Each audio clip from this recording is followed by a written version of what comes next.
신명기 21장 10절에서 14절 말씀 교독합니다. 오늘 말씀은 생활 속의 문제를 다루는 것을 이제 내용으로 하고 있습니다. 전쟁을 해서 여자를 포로로 잡아왔는데 그 여자와 결혼하고 싶은 마음이 생겼을 때 어떻게 해야 하는지 그것을 설명하고 있습니다. 포로 중에 마음에 드는 여자와 결혼할 수 있습니다. 10절 말씀과 11절 말씀에 설명하는데요. 이 포로는 원래 이방 여자잖아요. 이방 사람인데 이방 여자이기 때문에 율법에 의하면 원칙적으로 결혼할 수는 없습니다. 그러나 전쟁포로 잡혀온 여자 중에 마음에 드는 사람이 있을 경우에는 허락을 했습니다. 그렇지만 이제 신명기 7장에서 보면은 가나안 여자하고는 결혼을 금했어요. 그렇다 하더라도 가나안 여자는 안 된다는 거죠. 왜냐하면 가나안 여자는 가나안 사람들은 이미 하나님의 심판의 대상이 되었거든요. 그 우상을 섬겨서 이미 그 우상의 정도를 이제 넘어서서 다시는 돌아올 수 없는 그런 상황까지 갔기 때문에 하나님께서 이 가나안 족속을 심판하기로 하셨거든요. 그 사람들 중에서는 안 됩니다. 안 되고 이제 그 가나안의 정착에 살면서 나라를 이루고 살면서 더 원방에 있는 나라와 전쟁을 해서 포로로 잡혀온 사람들 같은 경우를 말합니다. 왜냐하면 종교적 영향을 받을 수 있기 때문에 가나안 여자는 안 된다는 거예요. 그러니까 종교적 영향으로부터 자유로울 수 있을 때 그때는 가능하다는 것입니다. 그래서 여기서 보면 이 말씀이 있기 때문에 이방 여자들과 결혼을 한 일이 이제 종종 생기게 됩니다. 이스라엘 역사 가운데 생기게 됩니다. 모세는 구스 여자와 결혼했어요. 그래서 그걸 받아들였습니다. 하나님께서. 또 요셉도 애굽 여자와 결혼했잖아요. 그렇죠? 또 받아들이셨어요. 그래서 이미 이스라엘의 혈통 안에는 그 이방 나라의 사람들의 혈통이 섞여 있습니다. 그리고 룻기의 보아스, 보아스도 모압 여자잖아요. 룻이 모압 여자인데 결혼을 허락하셨어요. 그래서 이렇게 이미 이스라엘 안에는 이방 여자들이 들어와 있었습니다. 그런데 이 여리고성에서 기생 라합 같은 경우 또 믿음으로 하나님께서 이스라엘 백성으로 받아들이셨죠.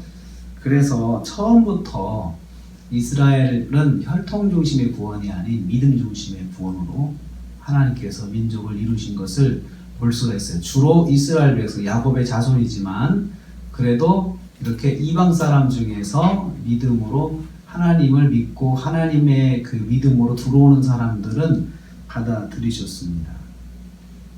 이런 사람은 전쟁포로라 해도 마음에 들면 결혼할 수 있게 하셨습니다. 허락을 해주신 거죠. 가능하면 그러지 않는 게 좋죠. 그런데 꼭 그런 사람들이 있거든요.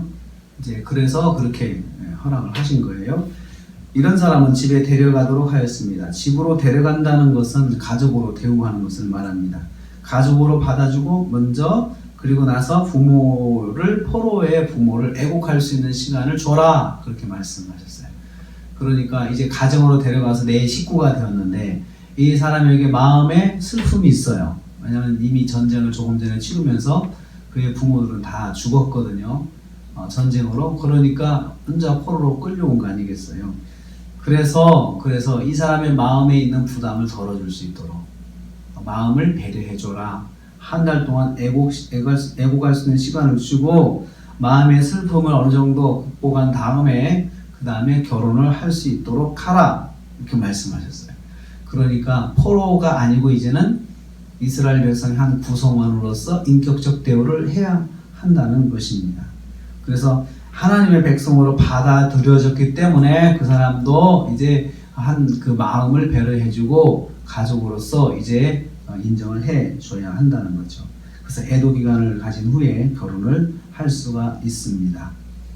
포로라고 하는 그 과거로 이 사람을 묶지 말고 일단 내가 결혼해야겠다 생각하면 가족으로서 또 이스라엘 공동체의 한 사람으로서 하나님의 자녀로서 받아들여주고 인정을 해주라라는 것입니다. 그래서 14절 말씀에 보면은 그를 종으로 여기지 말라. 종으로 여기지 말라. 더 이상 종이 아니다. 더 이상 노예가 아니다. 이스라엘의 한 식구다라는 것입니다. 그래서 만일 살다가 이제 살고 싶으면 없어졌어요. 마음에 들지 않아요. 그래서 이혼하고 싶어요. 그러면 종으로 돌려보는 게 아니에요. 이미 이스라엘 공동체 한 가족이 되었기 때문에 이 사람을 마음대로 가게 하라. 자유하게 해라. 자유하게 해라. 그리고 돈 받고 팔지 마라. 너는 노예니까 너 나하고 안 살려면 노예가 돼야 돼. 이렇게 묵지 말고 이미 결혼했을 때는 이스라엘 공동체 한 사람이 되었기 때문에 더 이상 그를 묵지 말고 자유롭게 놔둬라. 그리고 종으로 대우하지 말라. 사회 사람들도 다른 공동체의 사람들도 이 사람을 전쟁 포로라는 과거로 묵지 말고 자유롭게 이제부터는 이스라엘의 한 구성으로서 살도록 하라는 것입니다. 여자가 포로로 잡혀왔다 해도 일단 이스라엘 남자와 결혼하면 이스라엘 공동체의 일원으로 대우를 받았습니다. 이렇게 하나님께서는 이스라엘 공동체 안에 일어날 수 있는 세세한 문제들을 다 이렇게 설명을 해 주시고 있어요. 이것은 하나님께서 그 문제들을 아신다는 것입니다. 무슨 문제가 일어날지 아시고 그 문제 가운데 개입하신다는 것이죠. 그래서 우리가 하루를 살면서 우리가 만나는 모든 일들 속에 하나님께서 개입하시고 하나님께서 아신다는 사실을 꼭 기억을 해야 합니다.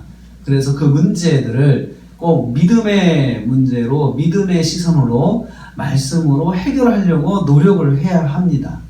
그리고 그러한 것들을 통해서 우리가 하나님의 영광을 가리지 않도록 노력을 해야 한다는 것이죠. 이 사람이 여자로 포로로서 끌려왔지만 하나님의 백성으로 되면 하나님의 말씀으로 대우하는 그런 공동체가 되어야 된다. 이것을 말씀하고 있습니다. 오늘 우리가 하루를 삽니다. 하루를 살면서 우리가 만나는 모든 문제를 하나님의 말씀으로 해결하고 하나님의 영광을 가리지 않아야 됩니다. 그래서 오늘 하루를 정말 하나님의 말씀대로 사셔서 승리하는 하루가 되시기를 주님의 이름으로 축복합니다.